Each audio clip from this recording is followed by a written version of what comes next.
Hello, hello, welcome.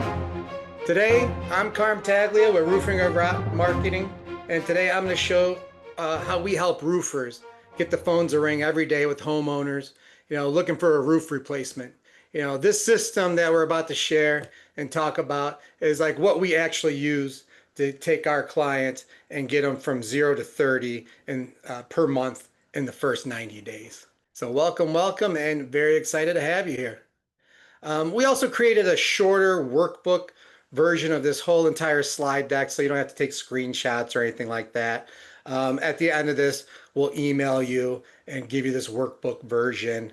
The only thing that it has on here that we're not going to be talking about is how to actually claim your Google business profile, because that in itself is a whole nother animal. But there are instructions in the workbook to actually show you how to go ahead and claim it if you're having difficulty claiming it. So this is the first part of what we call our accelerated growth map, right? Everything that's pretty much on this slide, this is the first quadrant, which is organic leads coming to the map, seeing you in that top 3 map pack, and giving you a call and booking a roof inspection. It's the first in line. It's our top fundamental. We're also going to be having these webinars every third Thursday of the month. So if you want to learn about all these other items on this list, I think the next one that we're going to be doing next month are for local service ads, which are Google guaranteed. And that'll be a whole nother animal, because that'll be how do you rank for Google guaranteed services and get leads all the time. I'm sure in your area you see those ads, but they're tough. You probably see the same 2 people up there all the time. So that'll probably be next in our webinar series. And all this, we're going to also be giving you how to incorporate AI into everything as well. How the pros do things, tips, and how to implement AI to do the heavy lifting. So, and before we begin, just kind of be in this moment. If you could turn off your cell phones, distractions, Facebook, unless you have some fires to put out, this could be very impactful for you. Just kind of think about like what would 10 to 20 real phone calls extra per month mean for your business, for your family. So, and our agenda for today, what we're going to cover are the latest updates on the Google map listing. It's come a long way over the years. The 5 biggest issues that are preventing you from ranking, our proven model to get to the top 3 map pack. This is our bread and butter. This is how we put food on the table, not only for us, but for our clients. Then best practices and systems that are in the roofing industry that the pros use, and how to leverage AI to do the heavy lifting, the automation, and kind of be a tool to help you out as well. A little bit about me. Once again, Carmen Taglia with Roofing Rev. My partner, Chris Taglia, he's also on. But like, why the hell should I listen to this guy? I pretty much can confidently say that I'm probably the only roofing marketer that's been on Fear Factor twice and actually won. It was a long time ago, 2002, 2003. Right here, you'll see me jumping from boat to boat. I actually biffed it on the boat, broke my shoulder, but it got me back to a second time. They had a second chance Fear Factor where I won $50,000. I had to eat blended maggot and fly shake. It was pretty nasty. But that's how I started my first agency way back when. Took that $50,000 and became a generalist B2B marketer. And now, later on evolving to Roofing Rev, which is just roofing companies, roofing contractors. And here's my brother and business partner, Chris. He's the younger, handsomer, richer brother. He's the one that actually is the technical chief operations officer. That he's the one, the nerd that gets all this stuff done. And why we love to work with roofing companies and contractors. My father was a lineman. He put food on the table. Working construction as a lineman for Ameritech. In my early 20s, I was also a lineman. Ameritech, which became SBC Global, which became AT&T, for those of you that are born after 1995. That's what they used to call a phone company. So let's get into it. The main question, like with everything on the horizon, everything that's here now, so many different ways that you can go ahead and spend your marketing dollar. Like, does Google Maps even matter? And so the next couple slides will be talking about that. It's just a tool, and like any kind of tool, it's the right tool for the right job, right? So to me, it's the last of Google's beachfront property, right? 70% of people go here. It's high intent, trust based. People are giving reviews. An actual human has to give a review and put that on your Google business profile. So Google trusts it. AI trusts it. On a uh, mobile phone, it's at the very top. I mean, under their ads, of course. But it's a competitive leverage, and it's a cheap lead source. It's an inexpensive lead source. You have to think about it like outside of banging on doors and shaking a sign in your trucks that are going by. Like, how are people going to find you? What are they doing? How are they searching for a roofer near me, or commercial roofer near me, or storm repair, or whatever it may be? They're going to find you on the Google map, most likely. It's also my second favorite to referrals. People think marketers don't love referrals. We love referrals. Like, this is the second best thing to a referral. It's a little bit different than a referral because you can actually scale it. You can control how many leads you're getting by being in the top three or doing, ads on the map and stuff like that. But you can actually control it a little bit better. And this is kind of show you, like, the monetization of the web page itself. Google, Zuckerberg, they're greedy. They have shareholders, they're trying to monetize as much as humanly possible. I mean, how many ads are you sent on Facebook? How many ads are on Google? I mean, just look at the page itself. You have the local service ads up at the top, then after that, you've got the text ads, right? And then after that, you've got the Google map, which is the beachfront property, right? And then even on the map, you have ads now too, so local service ads, about $100 a lead, right? It could be less, could be 50, could be 150, but about 100 bucks depending on your area is about the average. You know, Google text ads, now that's per click. So if it's 30 bucks or 40 bucks per click for roofing company near me, takes 10 clicks to make a lead, maybe it takes 20, could be even more, right? But you're talking like 300, 400, if it's double that, 600, 800, super expensive. On the map, you can also have an ad, and that ad, it's kind of like, why is this guy here? They convert a little bit better. They trick people into thinking that they're a local guy, but they're not. It's like, you're not a local guy. Get the hell out of my neighborhood, right? And people are kind of onto it as well, right? But still a pretty good place for a lead. So yes, I mean, to answer the question, Google Maps matter. Google Business Profile matters. It is an inexpensive lead source with high intent, and AI trusts it. People trust it.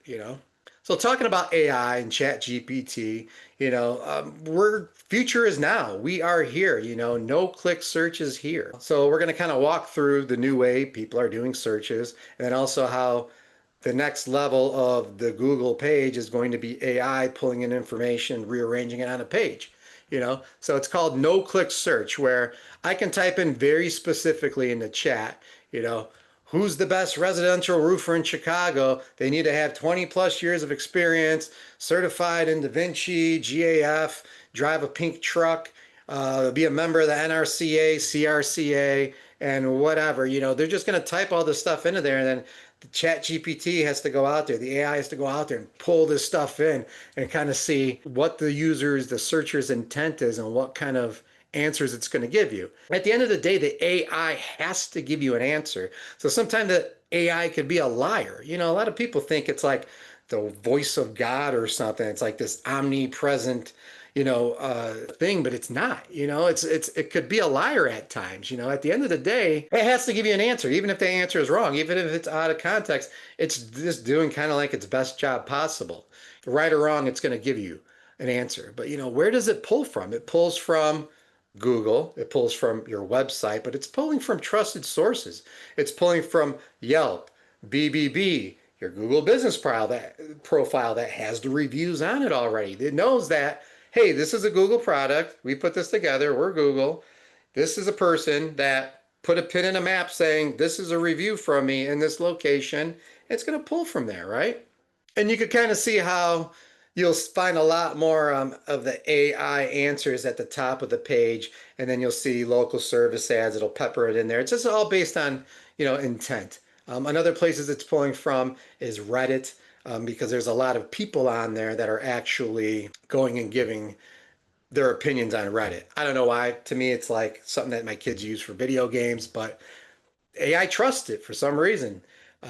Old school BBB. I mean, that's another one. Like, who would have thought that BBB has relevance? Like, they were almost like going out of it, and now they're a top tier player again because for some reason this AI just really trusts the BBB. I think it's because it's human vetted and it's vetted with somebody behind it, you know.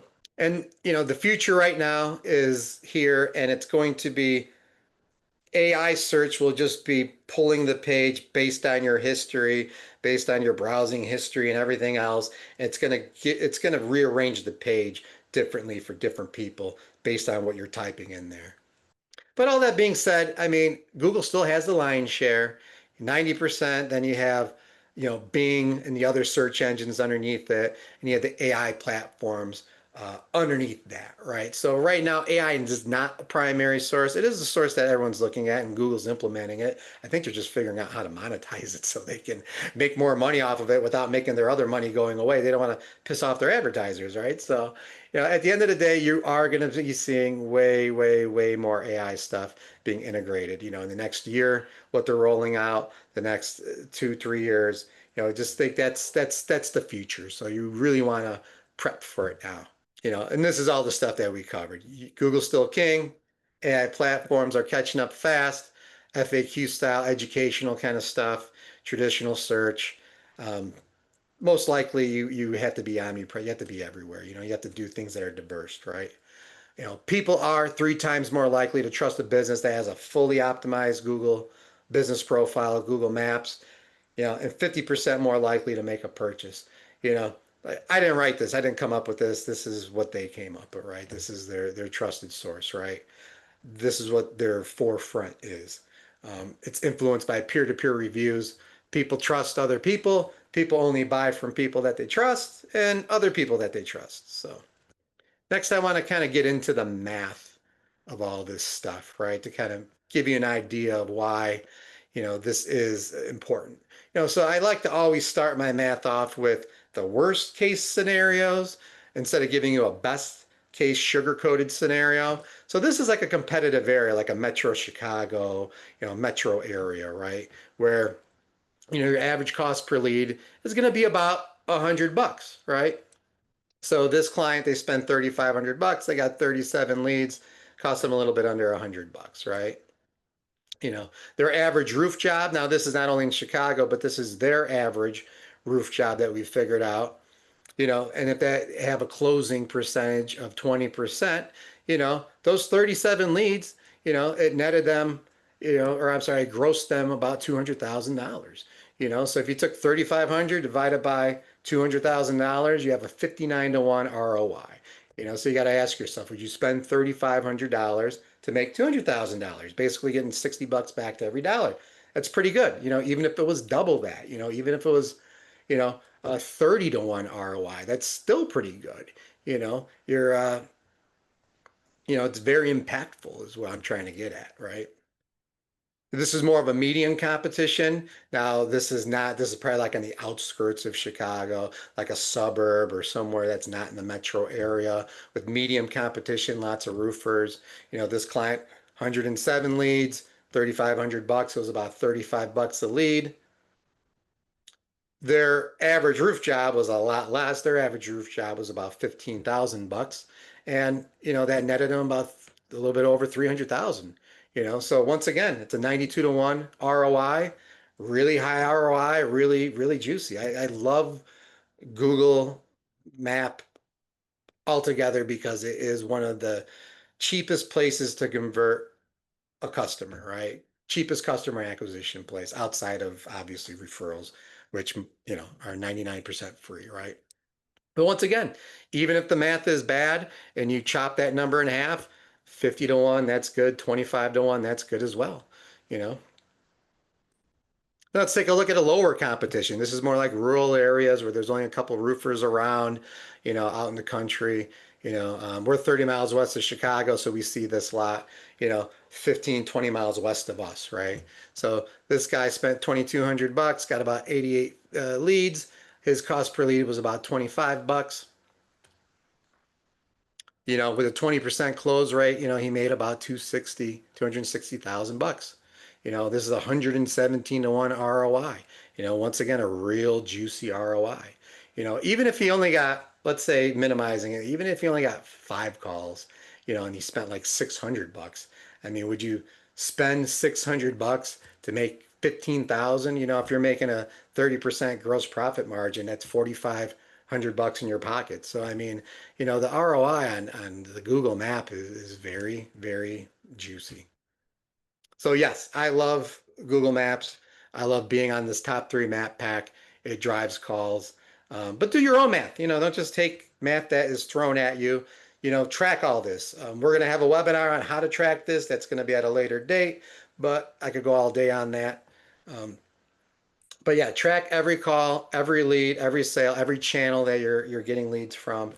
We use a live dashboard that you can actually, it hooks up to your CRM and you can see it. But like I said, that's kind of like for another day, right? Biggest challenges, Google keeps moving around their oceanfront property. Back in the day, organic search used to be at the very top and the ads used to be off to the side. That was the way it was. And then they slowly pushed that down once you were drinking the Kool-Aid. And then they put their map in and then they put their ads in. They took it from the side, put it over here. They keep moving the beach, man. It's like having a house on the ocean, waterfront property, and they just keep moving you around, right? Keep bumping you around. And it's only going to get worse over time. And um, they're only going to be monetizing it more and getting more expensive with the paid stuff. So it's really important to get the organic stuff in order, more now than ever. So, this slide right here, it's really, you know, I mean, black hat kind of stuff. I see ads all the time. Oh, you could buy reviews for $1 a review. I'll get you 200 reviews right now. Google is onto this stuff, man. They're cracking down on this stuff. They know all the tricks. It's only going to get better with them over time. It's not, the juice isn't worth the squeeze, is what I'm saying. Buying reviews, doing fake profiles, using your Aunt Tilly's address because she's in DFW and you're not in DFW. Like, don't do any of that stuff, man. You can see here 12 million fake businesses removed year over year. 2025, probably the same thing. In the last 2 years, 240 million fake reviews removed. So, like, don't shoot yourself in the foot trying to do something. Roll up your sleeves and just start plowing this stuff out now. It's just not worth it. So these are the things that could be hurting your rankings on the maps. Like I said, don't use your Aunt Tilly's address, don't use these PO boxes, don't use a friend's address. You know, if you're big enough and you're making enough money and you want to go open up another office to overlap a service area, yeah, that's a great strategy. That's what we use, right? That's what the big boys use. Think of how much that office is and how many leads it's going to generate for you in this organic map pack. Also, did you try to all spam them in the past with fake locations? Once you get suspended, it's like you've caught your girlfriend cheating on you. Like, it ruins their trust. Same thing. Once you ruin somebody's trust, they really don't want to come back and give you that trust back without you earning it. So it's really hard to get back in the good graces of Google, once you do spam them with fake locations to get busted for this stuff. So it's not worth putting your business in order because you're trying to get a percentage better than what you're getting now. So just roll up your sleeves and do it right. Inconsistent name, phone number, address. Like, here's like another one, right? Name, address, phone number, they call it your NAP, right? Think of it like a mouth to feed, right? You're trying to rank for a keyword. Maybe it's, best roofer near me, right? So if your name is, you know, Orlando Roofing Company, and then you also have it on another directory as Orlando Roofing Inc. Or, maybe your address is off. Maybe you forgot a suite number, road. It's taking those errors and it's like another mouth to feed, another mouth to feed. So like if you have kids like I do, it's easier to feed one mouth than it is to feed four mouths with that same amount of food, right? Your food bill would be outrageous if you had that many mouths to feed. It's the same thing when you're trying to rank for a keyword, right? The more NAP errors you have, the more mouths to feed, the more you're confusing Google because it thinks you're more than one entity. and you're just watering down your SEO juice. This one's pretty important. You'll see this a lot, You'll see people just adding in their city name, like Chicago Flat Roofing Company, like, okay, maybe that's their legal name, but maybe it's not, adding it in there will get you in trouble. The only way that you can do it is by having that be your legal name or having a DBA with that as your legal name, or having the keyword in it as well. If you're Chicago exteriors and you want to be in the roofing category and you have exteriors, well, that's very broad. Exteriors can mean anything, right? But roofing, in the roofing category, it matches those two up. And you could do that. You could be Chicago exteriors and roofing. Good for you, but you have to do it legally or get a DBA to match that. Otherwise, they'll ding you for it, right? So reviews, not only getting real reviews, um, but doing it frequently as well. They like to see, yes, you have a lot of reviews, but if they're used to you getting, think of it like reps. If they're used to you getting 5 reviews a month, 10 reviews a month, they want to see you stay at that level or increase it a little bit. Once again, they're greedy. You're on their platform. They want you to use it, right? So next, let's just talk about like how to get there. All right, we talked about the problems, we talked about the whys and stuff. Let's talk about how to get there, right? It's a lot of it's based on proximity. How close are you to the searcher? Think of it like a drop of water. Drop is very strong in the middle and it ripples out until it goes dead, right? Same thing with your Google Map Pack listing. It's the closer you are, the better you are, but also the more optimized you are for these other little areas. And we'll get into that later. It's going to make that ripple bigger, stronger for you, you know. You can also think of it like a speck on the ocean. If you're a speck on the ocean and you wanted to create, a bigger area, even though you're a speck on the ocean, you wouldn't put that other speck a million miles away and expect the two to connect, right? You would dot out from around you. So if you had other offices around you or other locations that you're big in, that you have reviews in, that you do service in, then you can go ahead and start to create a cluster. And now it's stronger. So that's the analogy I like to use for, proximity. We talked a lot about authority and trust. I mean, Google and AI thinks trust is the new way to promote your brand. So everything that you're doing, whether it's you're building out your website, your Google business profile, working with clients, whatever it may be, you really have to build trust. Trust is really everything. That's how people buy. They only buy from people they trust, right? And then relevance, your searcher's intent has to match your Google business profile and it has to match your website. So, think of all your services, all your areas, all the things that you do. How well does that profile match the searcher's intent? Because that's how it's going to serve up, your results in the search engine results. And talking about trust, so they did a study and they analyzed like the top, I think like 1,000 of the top 20 people that were in the very top of the Google Map Pack and see what they all had in common and why they were in there. And they said that the categories, so being like in the roofing category, if you do siding gutters, the subcategories, that's very important. Having keywords in your name, your business title. So like if you have roofing in your company name, or you have the word Chicago in your company name and you're trying to be in that area, be in that, that category, that does help. That's why a lot of people try to get the names and they kind of stuff it in there. But like I said, there's a legal way of doing it with DBAs and LLCs and stuff like that. Proximity of address, point of search, we touched on that. Physical address of search, additional categories, that's like siding, gutters, everything else. And we'll keep going down this list as we go. But I just want to kind of touch on the top ones, like the top 10. So let's figure out how do we fix this, right? So I created like a 3-step process, make it very easy for you. Step one, we're going to have to claim and optimize your Google business profile. If you haven't done it already, I mean, it's the last hidden gem. It's more likely to show you here than more than anywhere. So you have to claim your profile. You have to update it with your company name. Unless you have the DBA or legal name, don't stuff keywords in there. It's put your website address in there, right? Having that correct, that's like the most important inbound link you could have in marketing is the one that comes from Google, that comes from your Google business profile, leading back, legitimizes it, right? Using a local number, not only for in Google's eyes, uh, the area code matters, but your customers too. Think about it. If I'm in the west suburbs of Chicago and I want to deal with a roofer that's in the west suburbs, I'm not going to call a 312 or 773 like a metro area code. I don't want a 1-800 number, some national guy. I want the local guy. Same thing goes with the local address. Have a local address, no PO boxes, no suites. Don't try to do any tricky things with splitting a unit. And, unless it has from the post office, an actual physical suite number, don't try to make up your own suite numbers, is what I'm saying.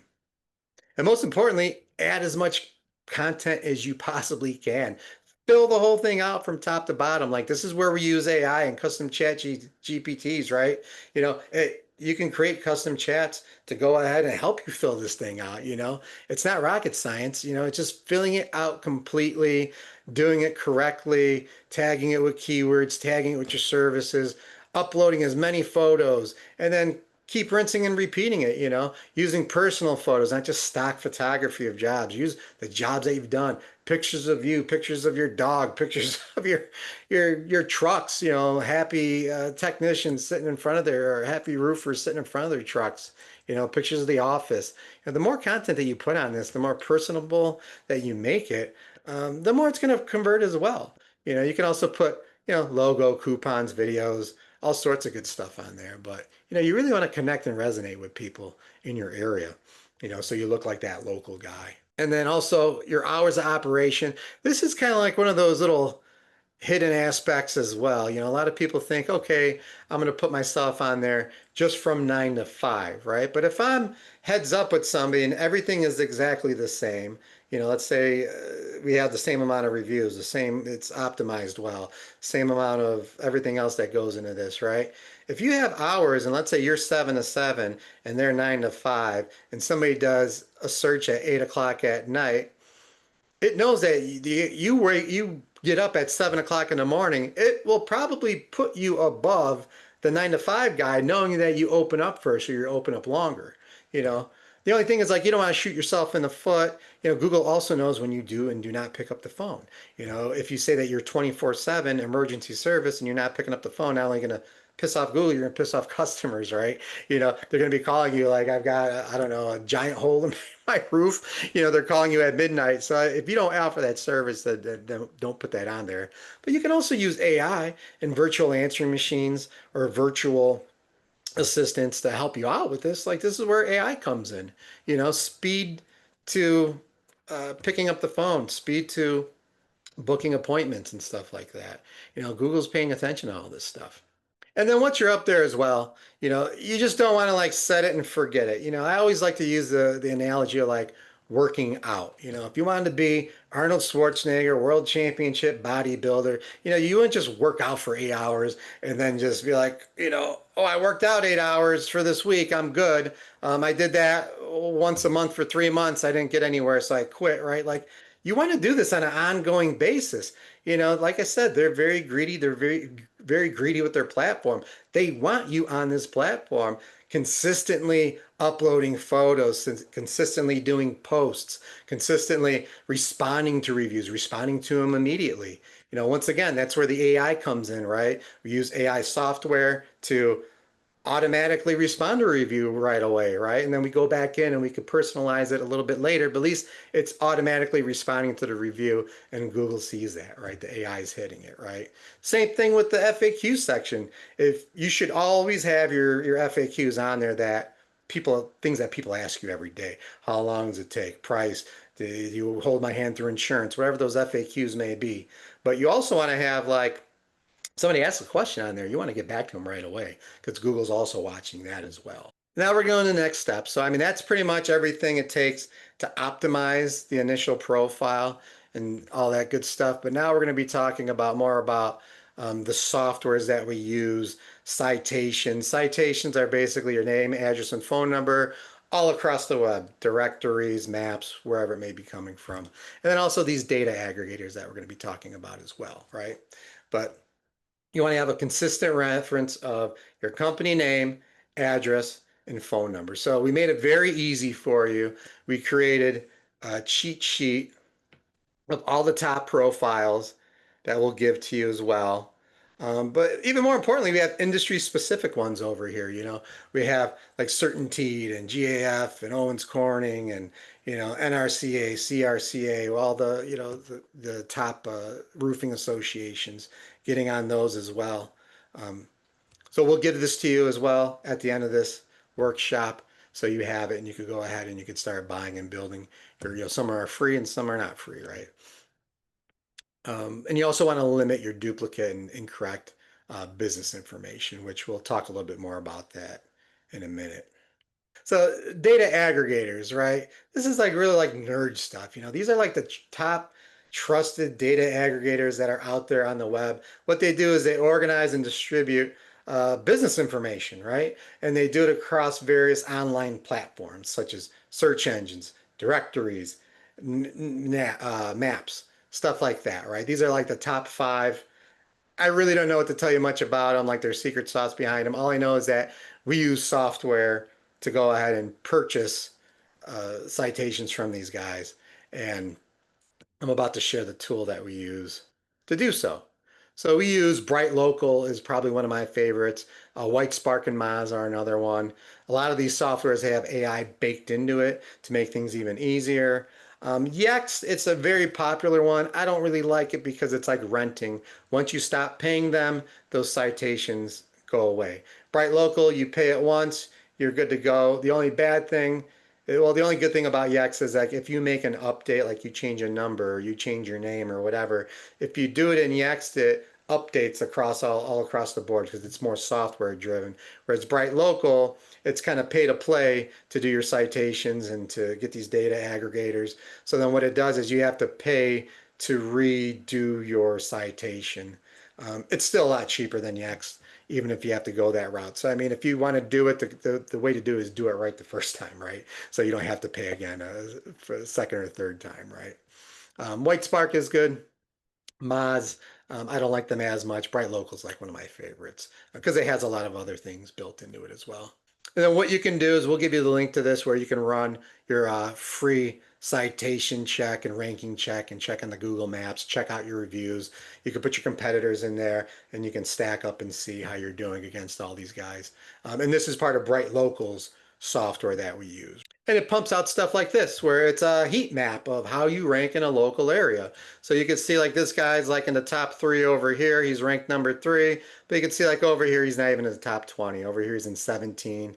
You know, it's just very like on the outskirts of everything.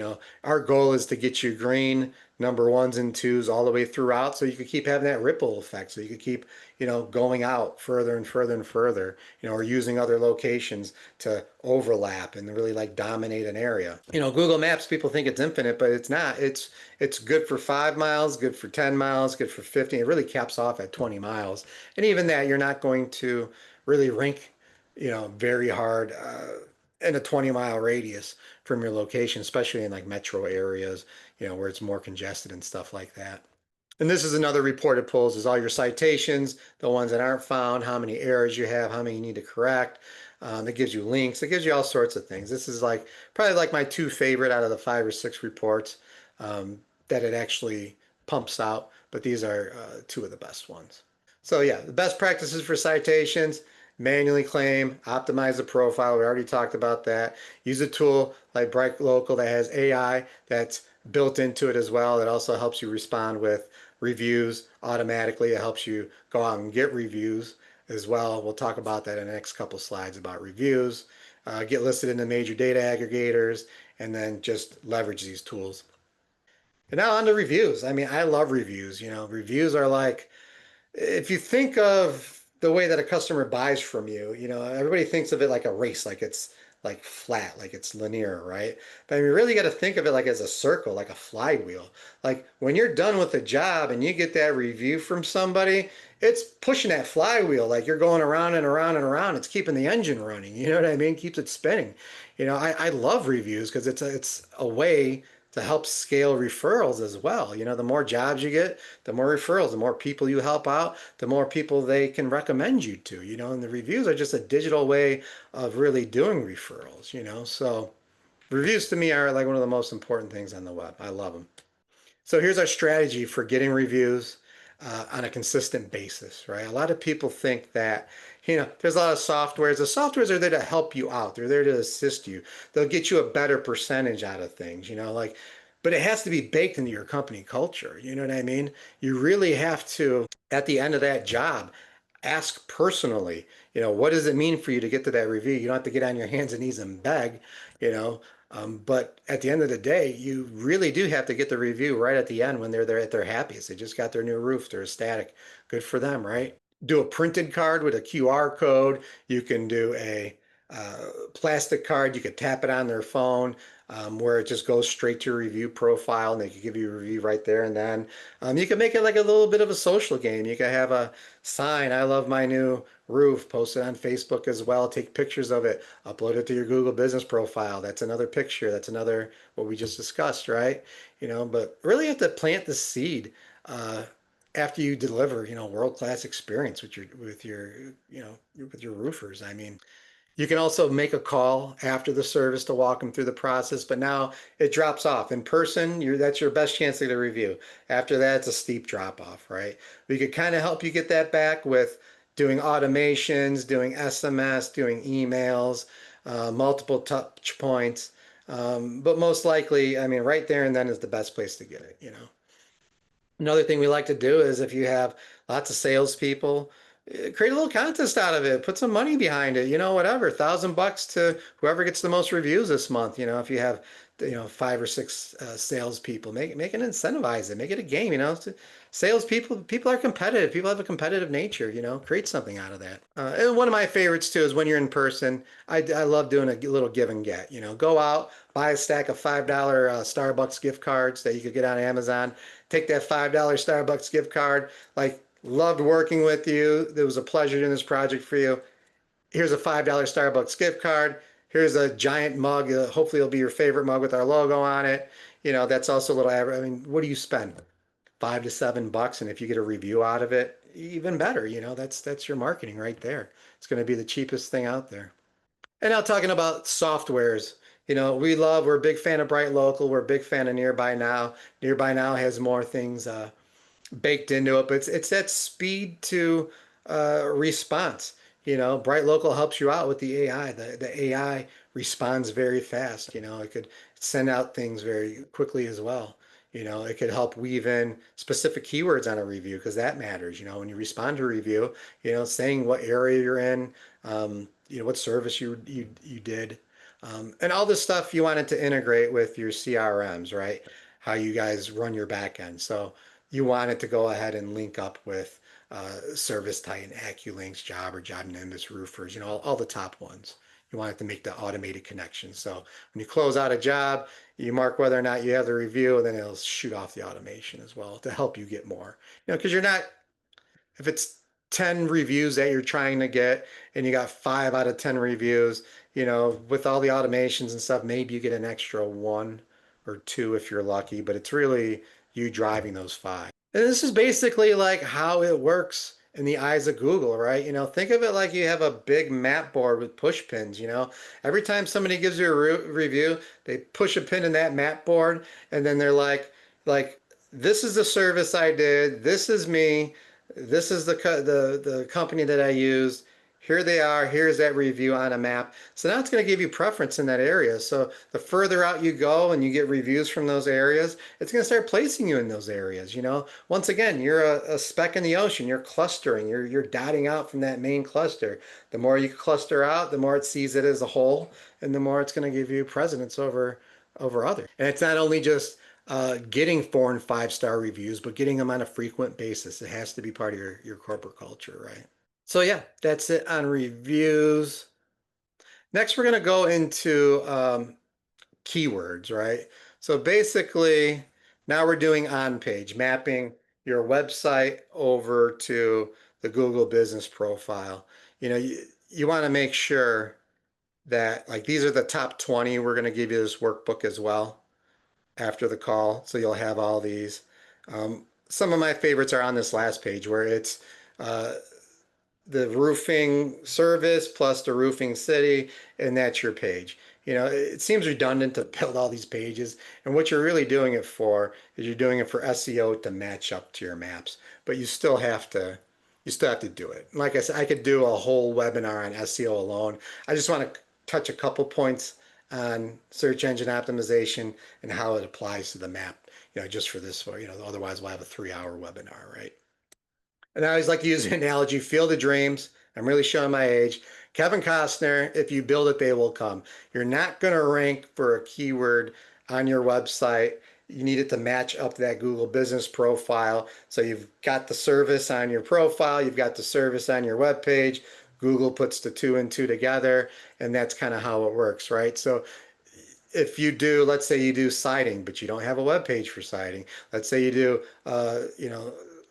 hail damage, storm, replace, repair, install. Instead of having it just lumped on one page, with all the services that you do, each one of those pages, you need to break it out into a new page and have it linked to there, add videos to each page, build content on that page. Same thing for your cities, if you want to cluster out of a city, like I'm in South Elgin. So South Elgin, I would do a city page for Elgin. I would do one for St. Charles. I would do one for Bartlett, Hanover, hyper local SEO. This is like what positions you over these big companies, these private equity companies that are coming and these national brands, because they can't do it as well as you can on a local level. So you really want to be able to play with the big boys. You really have to do like a hyper local strategy. And like I said, I can go all day on SEO, but that's not what I'm here for. I just kind of want to give you a gist of why you want the stuff on your website to match the stuff that's, in your Google profile.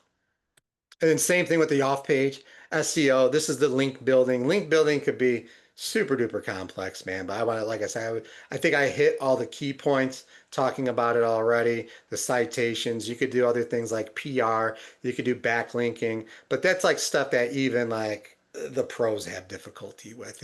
It's very time consuming to get a link that's somewhere on an authoritative page and then have it come back to your web page or your profile. So the citation list that I gave you guys, the one that I'm referencing, this one right here, start there, start with those 70, because those are going to be the easiest ones for you guys to get. And a lot of them you probably already have. If you're GF certified or CertainTeed or whatever it may be, you probably have a web page on their web page that links back to you. So you're already in the right direction, right?